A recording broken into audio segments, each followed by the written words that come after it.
ជំរាបសួរសួស្តីបងប្អូនទាំងអស់គ្នាតើថ្ងៃនេះវិលមកជួបជាមួយនឹងនាងខ្ញុំម្ដងទៀតហើយបងប្អូនសម្រាប់ថ្ងៃនេះផងដែរគឺថានាងខ្ញុំមានមុខម្ហូបមួយមុខសម្រាប់ចែកជូនបងប្អូនទស្សនាហើយ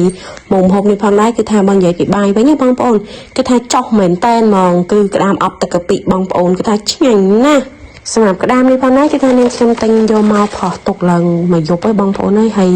យើងធ្វើការលាងវាសម្អាតវាបានស្អាតល្អមកមុននឹងយើងសម្អាតបើថាខ្លាចគៀបអីបងប្អូនអាចត្រាំជាមួយនឹងទឹកកកឲ្យដោះលាងឲ្យបានស្អាតមកបន្តមកគឺថាយើងចាប់ផ្ដើមធ្វើការបកជាមួយនឹងក្តាមរបស់យើងបងប្អូនដើម្បីបាច់ជាមួយនឹងសកៃរបស់វាចេញឲ្យបានស្អាតល្អបងប្អូនទាំងអស់គ្នាបើនិយាយពីក្តាមខែនេះគឺថាថត់មែនតើបងប្អូនហើយសម្រាប់ពេលដែលពងធ្វើហ្នឹងបងប្អូនគឺថាមេឃអាលឹមសិចបងប្អូនអើយនិយាយពីថាត្រជាក់ត្រជុំមែនតើហើយសំខាន់គឺថាបានញ៉ាំជាមួយនឹងក្តាមអប់ទឹកកាពិរបស់យើងបែបនេះទៀតណាគឺថាអូជាតិមែនតើតែម្ដងហើយបើនិយាយពីបាយវិញបងប្អូនគឺថាឡើងឆ្នាំងហ្មងនេះបងប្អូនមើលទៅនេះអាលឹមតក់បងប្អូនអើយភ្លៀងតាំងពីព្រឹករហូតដល់យប់និយាយមែនគឺថាអាលឹមណាចឹងបាច់រកស៊ីអីទេ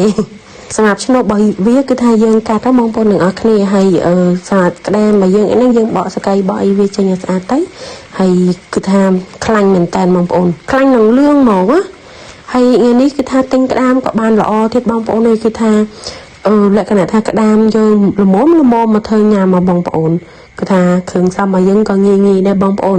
គឺគ្រឿងអត់មិនបាននោះគឺទឹកកាពិគឺកាពិរបស់យើងបងប្អូន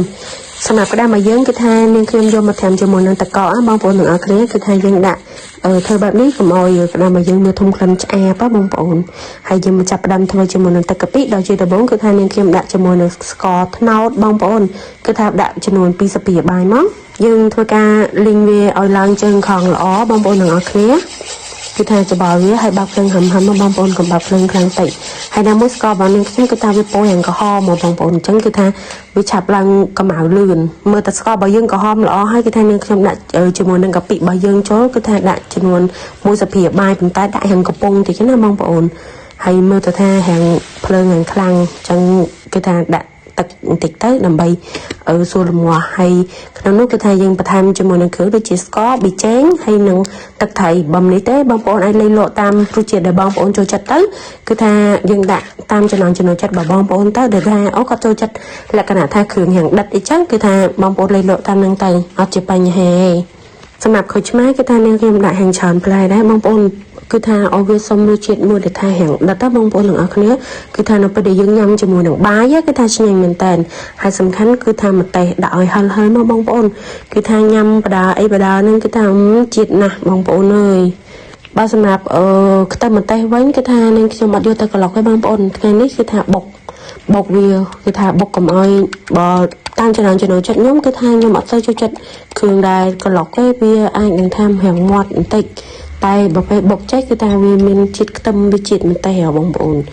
គឺថាវាញ៉ាំហាងស្និតមាត់ណាតែបើកត់ក្លុកគឺក៏វាមួយយ៉ាងដែរបងប្អូនគឺថាវាលឿនយើងដាក់ជាមួយទឹកក្រូចឆ្មាបើយើងចូលហើយយើងធ្វើការច្បល់វាឲ្យសព្វមកហើយបងប្អូនអាចភ្លក់មើលបន្តិចទៅហើយបន្ថែមគ្រឿងលៃលក់តាមហ្នឹងបងប្អូនទាំងអស់គ្នាមើលតែគ្រឿងរបស់យើងល្មមហើយគឺថាយើងចាក់មកលើក្តាមរបស់យើងមក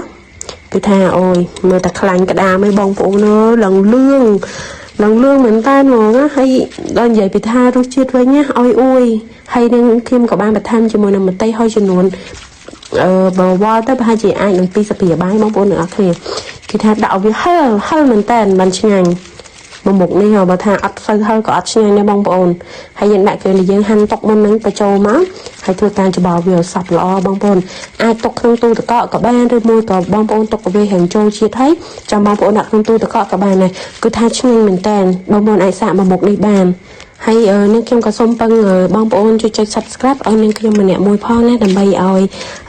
មានកម្លាំងចិត្តក្នុងការធ្វើវីដេអូបន្តទៀតបងប្អូនទាំងអស់គ្នាអញ្ចឹងដូច្នេះវីដេអូរបស់នាងខ្ញុំក៏ជានាទីបញ្ចប់ដែរអរគុណជំរាបលាបាយបាយ